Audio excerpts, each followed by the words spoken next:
Senhor, meu Pai querido, estamos agradecendo, Pai querido, por essa primeira parte, Pai querido, que venha, meu Pai, abençoar, meu Pai querido, o pregador desta noite, Pai querido, entregando, meu Pai, nas suas mãos, Pai querido, cada um, meu Pai querido, que está presente, Senhor Jesus. Obrigado, Senhor, pelos louvores dessa noite, Pai querido. Obrigado, Senhor, por tudo que estou fazendo nas nossas vidas, meu Pai querido. Que venhamos abençoar em nome do Senhor Jesus. Amém, Jesus. Graças a Deus. Papai do Senhor, novamente para a igreja, amém? Glória a Deus, sem perda de tempo. O tempo hoje da mensagem está um pouco correndo. Abra o salmo comigo no Evangelho de São João, no capítulo 13. E no versículo 21 adiante. Amém? Sabemos que hoje é o culto de Santa Ceia. É o culto ao qual nós trazemos a memória à morte e ressurreição de Cristo. Né? A pessoa de Cristo, né, é trava na memória, né, nesse culto. Pedir para o Leandro ajudar com o fundo musical, ou no teclado, na guitarra. Amém? Evangelho de 2 João, capítulo 13. O versículo 21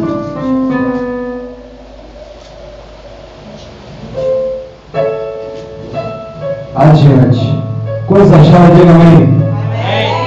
Vamos fazer a leitura então. Esse vento está me ajudando. Mas não precisa de ligar não. Daqui a pouco eu vou abrir a mão.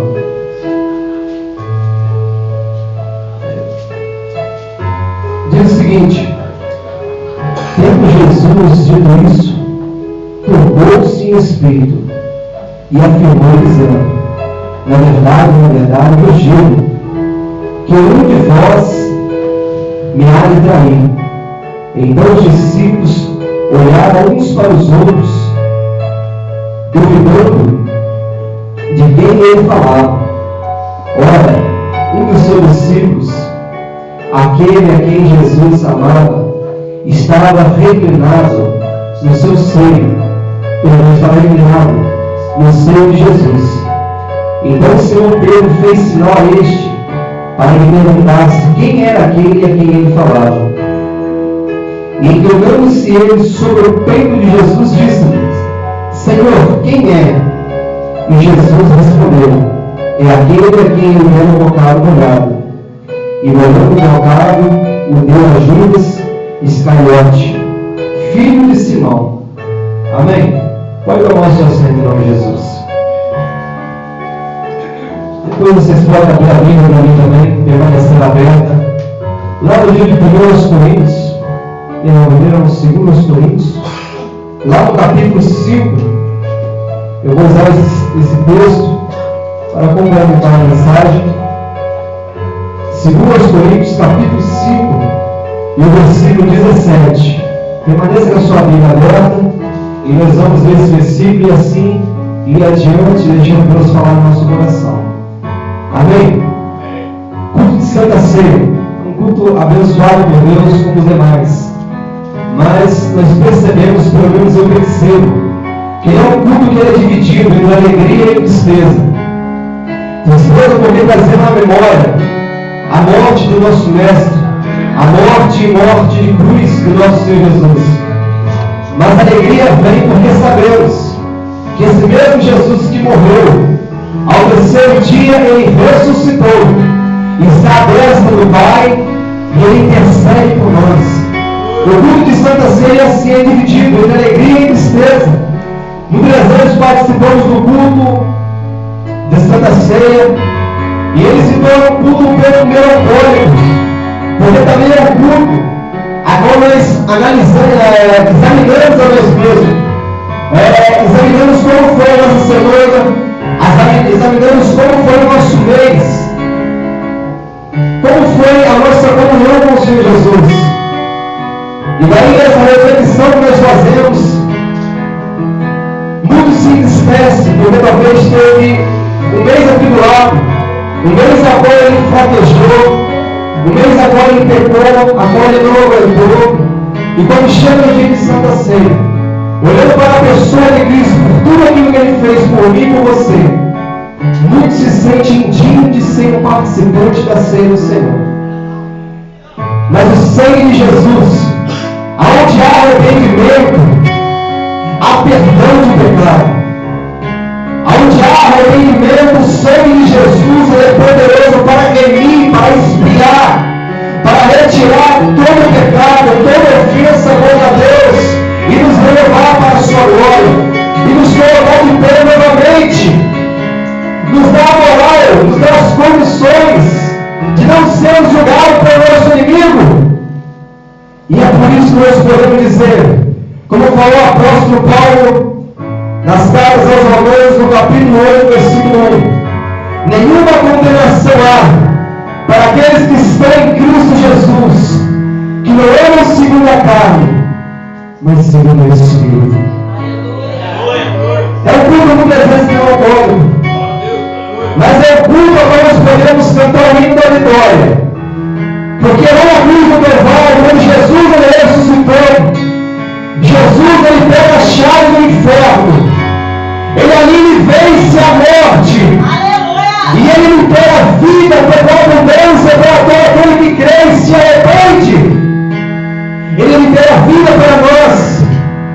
Então é um culto, embora o mês nós pecamos sim, que todos os seres humanos pecam, embora nós pecamos, mas o sangue de Jesus ele é poderoso para nos purificar, para nos lavar, para nos limpar e nos colocar de pé novamente na presença de Deus.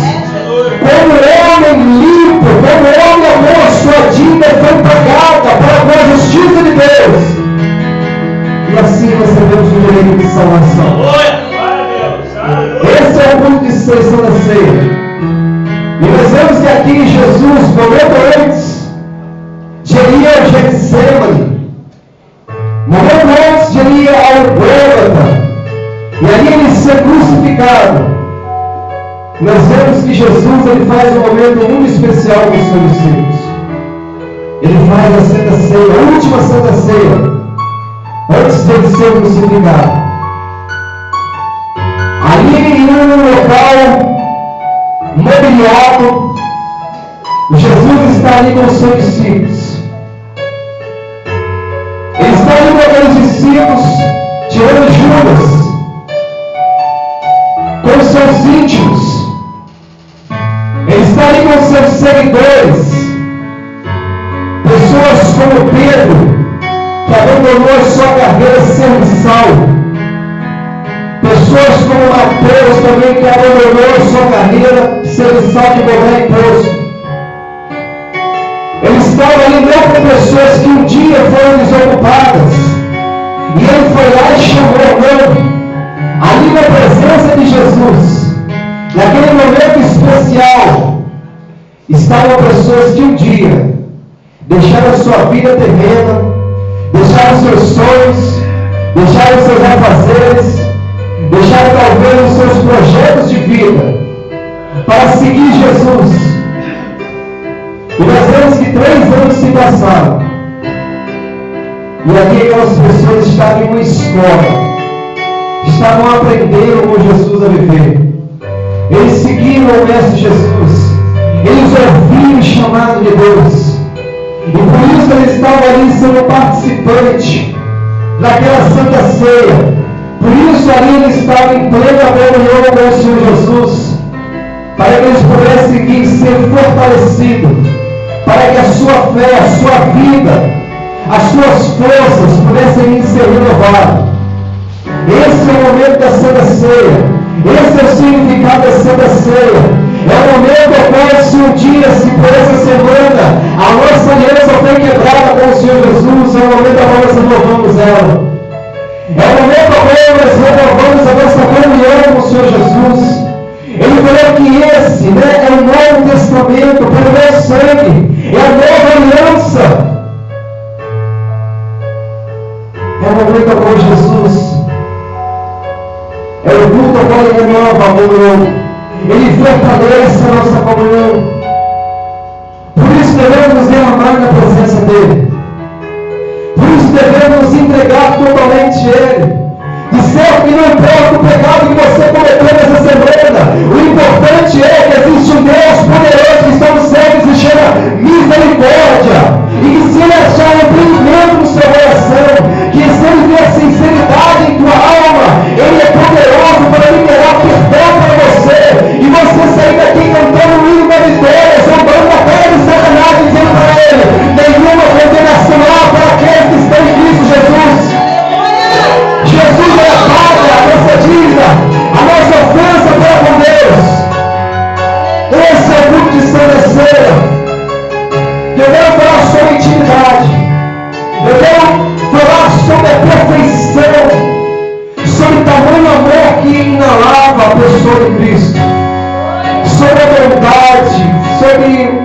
pessoa fenomenal de Cristo.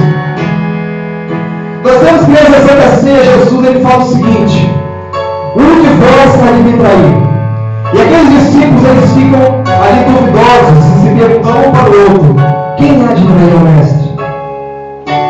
E a Bíblia fala que João, aquele que amava Jesus, ele estava reclinado sobre os peitos de Jesus. E eu fiquei imaginando essa cena. E eu me coloquei no lugar dele e tentei imaginar um homem na face dessa terra, que é como homem, todo homem como orgulhoso, machista. Eu tentei procurar um homem, tentei procurar os meus mais íntimos e amados, que pertencem à minha família, que eu tivesse a coragem e o desejo de reclinar a minha cabeça sobre o seu peito. E para falar a verdade, eu e minha família, eu nunca tive esse desejo.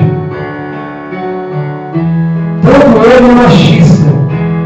Imagina só, em uma reunião, em um momento de confraternização da igreja, me chega o nosso diácono Zancato, do lado do evangelista aqui, e eu inclino a cabeça sobre os ombros dele. Seria pecado? Seria um ato de homossexualismo? Não.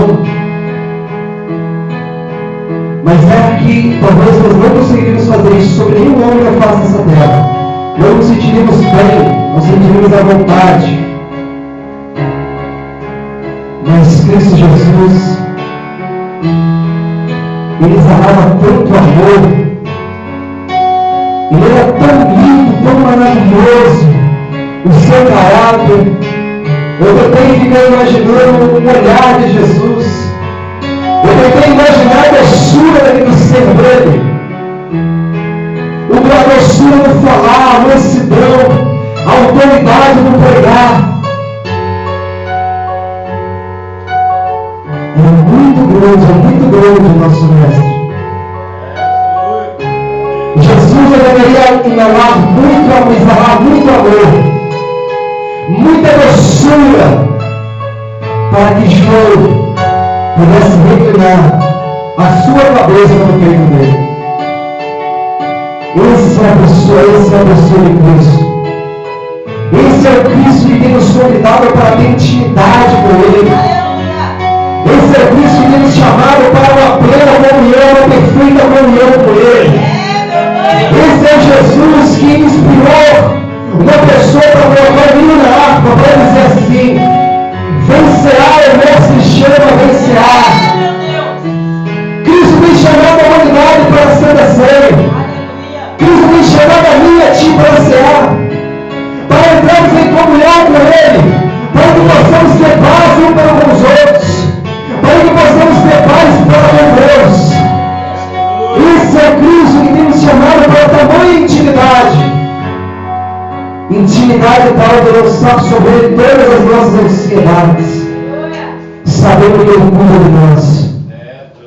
Intimidade tal de botar só para Ele todos os nossos problemas, sabendo que só Ele pode resolver, sabendo que só Ele pode dar uma providência, sabendo que só Ele pode levar o seu lar para libertar o nosso querido seu, sabendo que só Ele pode restaurar o casamento, sabendo que só Ele pode liberar a cura, sabendo que só Ele pode liberar perdão para a vida do pecador. Essa é a intimidade que Cristo tem chamado. Entramos em intimidade com Cristo, porque é para isso que Ele tem nos chamado. A Santa Ceia é isso, é o momento de comunhão. De certo que se eu tenho comunhão com Cristo e com Sua palavra, e com meus irmãos, a minha congregação e com demais, eu me torno um participante da ceia de Cristo.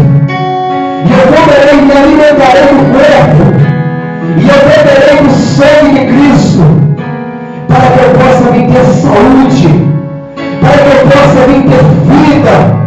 E é para isso que Cristo tem chamado a humanidade. Deus tem te chamado para ter intimidade com Ele. Deus tem te chamado para um conselho, para um remédio, para uma comunhão, intimidade com Cristo, como João Ele.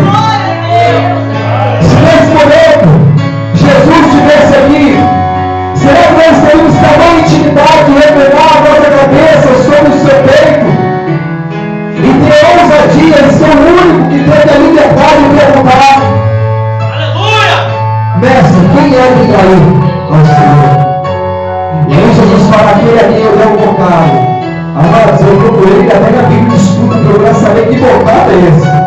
Se é um bocado de pão, se é um bocado de algodão, enrolado com enxame, cheio d'água, ou imagino que seja pão, molhado, não sei. Procurei saber, não consegui achar. Mas aquele discípulo foi o único. Pedro ele conhecia a tamanha intimidade que João tinha com Jesus. Olha só, Pedro é um dos íntimos também. Mas sabia que João Batista teve ousadia de virar a cabeça no peito de Jesus e de fazer tal pergunta para ele: quem há de trair o Senhor? E Jesus responde: aquele que não deu um bocado. Então, amados, sabe assim é isso. Jesus tem nos chamado para comungar com Ele. Jesus tem nos chamado para uma plena comunhão com Ele. E eu olhando para ti, eu só vejo o externo. Olhando para ti, algumas pessoas que eu não conheço.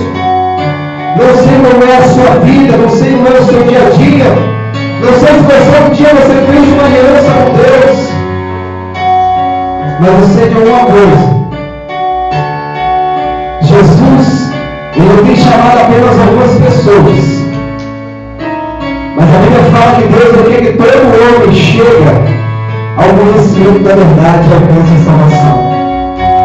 Então esse Evangelho, esse convite para cear, para ser um participante da ceia do Senhor, para entrar em comunhão com Cristo, para renovar, para fazer aliança com Ele, não é só apenas para alguns, não é para os bons, como Jesus chegou a dizer para os santos, não é. Mas Jesus ele chama os doentes, Ele tem chamado os opostos, os mentirosos. Jesus tem chamado as pessoas que talvez não estão colhendo as espinhas de prostituindo, mas têm uma vida de prostituta e de prostituta. Jesus tem chamado os adúlteros. Jesus tem chamado os viciados. Jesus tem chamado os enganadores. Aqueles que estão acostumados a uma vida de facilidade, que tudo ele tem que levar na base de trapaceiros. Tudo ele quer a vantagem. Ele tem chamado aqueles que vivem na vida de trambique. Ele tem chamado os seres humanos a pior espécie que tem. Jesus tem chamado. Talvez olhemos para o assassino, talvez olhemos para o drogado, e talvez ensinemos a pensar: esse que é de jeito. Jesus não veio para ele mentira. Jesus veio para os doentes. É para essa vida que o Senhor Jesus ele veio. E essa vida de Jesus ele quer salvar. Então eu não sei como você entrou essa noite aqui. Eu não sei quem você é, o que você faz, qual é o seu caráter. Se você tem comunhão com Cristo ou com o mundo, mas eu sei de uma coisa: Jesus tem te chamado para a intimidade. Dizendo que se você nunca tem intimidade com Cristo, essa noite é a oportunidade de você levantar as mãos para os céus e dizer: Jesus, nessa noite eu quero fazer a aliança com o Senhor. Toma minha vida, toma meu ser, toma meu caráter, transforma conforme o teu querer, conforme a tua palavra, conforme o seu voto que vem de agir. Ou se você tem tido intimidade com o Senhor, está em plena comunhão com o Senhor, é hora de clamar por Deus, é hora de clamar socorro. Talvez a luta tenha tentado te sufocar, talvez o amor pelo mundo tenha tentado sufocar a tua vida e o teu coração, mas nessa noite o fogo do Espírito Santo de Deus, ele chega sobre todo o coração e crê na palavra de Deus, e Deus renova o coração daqueles que são crentes fiéis e creem em Jesus e na sua vida. Esse é o Jesus que nós temos seguido. Jesus estava sendo traído. Jesus foi até a cruz, ele morreu por nós. E agora aqui eu vou levar a igreja e falar rapidamente para o maior ministério da Bíblia. O maior ministério da Bíblia. Não importa se você é um membro, não importa se você é um pastor, um evangelista, um diácono, um presbítero, não importa quem você seja. Eu quero nessa noite rapidamente falar sobre o maior ministério da Bíblia. Não é pastoral, não é apostólico, mas o maior ministério da Bíblia é o ministério da reconciliação. 2 Coríntios capítulo 5, versículo 17. Assim que se alguém está em Cristo, nova criatura é, e as coisas velhas já passaram, e esse tudo se fez novo. E tudo isso provém de Deus. Olha só, todas as coisas se passaram.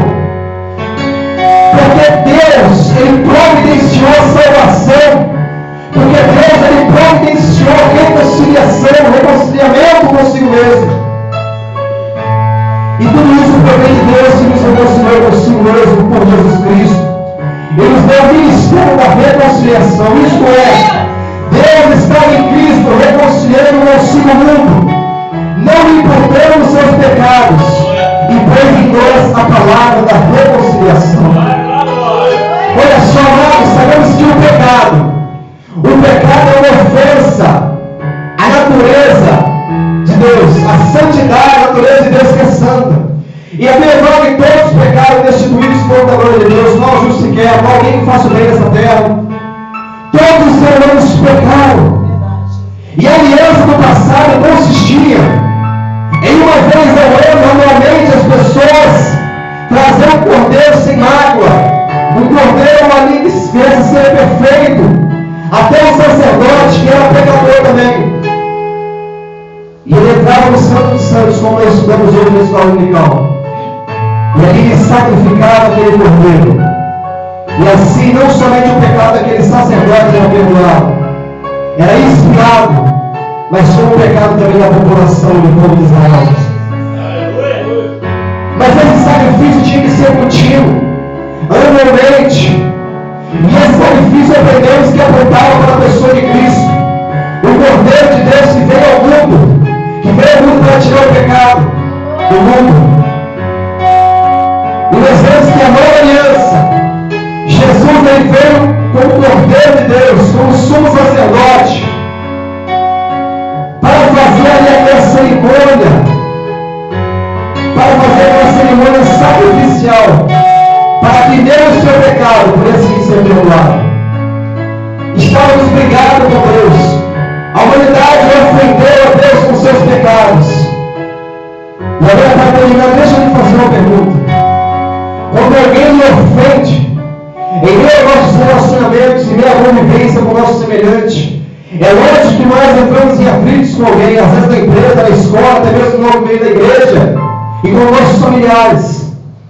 Mas mediante a uma ofensa, mediante a uma discussão, que você sai ofendido com alguém, em nosso pensamento, nós vemos aquele que foi ofendido e não houve uma palha sequer para poder se reconciliar com aquela pessoa e para chegar diante dela para a reconciliação. Por quê?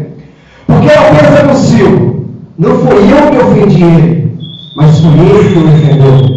Então, se alguém tem que pedir perdão e fazer a reconciliação comigo, é esse tal que me ofendeu. Mas esse pensamento não pertence à palavra de Deus nem a Deus. Nós ofendemos a Deus. E Deus fala que Deus, ele entra com a providência para que pudéssemos nos reconciliar com Ele.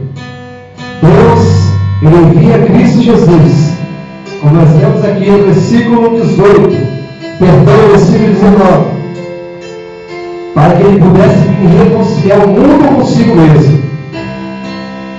Então, para terminar, se nós quisermos ter comunhão com Cristo e com sua igreja, é necessário nós termos o ministério em nosso coração, pregar Ele e viver Ele. O ministério da reconciliação. No dia a dia, a pessoa nos magoa e também nós estamos sujeitos a magoar algumas pessoas. Mas Cristo tem nos chamado para nós tomarmos posse do maior ministério da Bíblia, que é o ministério da reconciliação. Porque se você pode ser um pastor, um evangelista, um diácono, pode profetizar, falar em línguas estranhas, fazer o que for na igreja, ser o presidente, o rei e a rainha. Se você não tiver o ministério da reconciliação, você não é nada perante o reino de Deus. Porque onde não há perdão, não há amor. E aonde não há amor para o seu semelhante, não pode haver comunhão com Cristo. Jesus falou que se alguém for trazer a sua oferta e lembrar que está em dívida, está ali devendo ao seu irmão, ofendendo alguém ao seu irmão, deixa a sua oferta de lado, vai reconciliar com o seu irmão e depois você traz a sua oferta. Então, se a igreja quer agradar, se o homem quer agradar a Deus, o maior ministério ele tem que tomar para si, o ministério da reconciliação. Amém? Eu tinha muito que falar, mas as águas da história. Deus nos concedeu uma oportunidade de trazer uma palavra nesse livro, nesse mesmo tema para os nossos corações. Amém? Que o Senhor abençoe cada vida. Eu vou passar para o evangelista. Você que vai encerrar, Senhor, diz o Senhor. Você que talvez não tenha comunhão com o Senhor ainda, não fique triste não, hoje é o dia. Você pode ser ainda. Amém? Deus abençoe, meus irmãos. Aleluia. Palmas alegres, Senhor. Glória a Deus.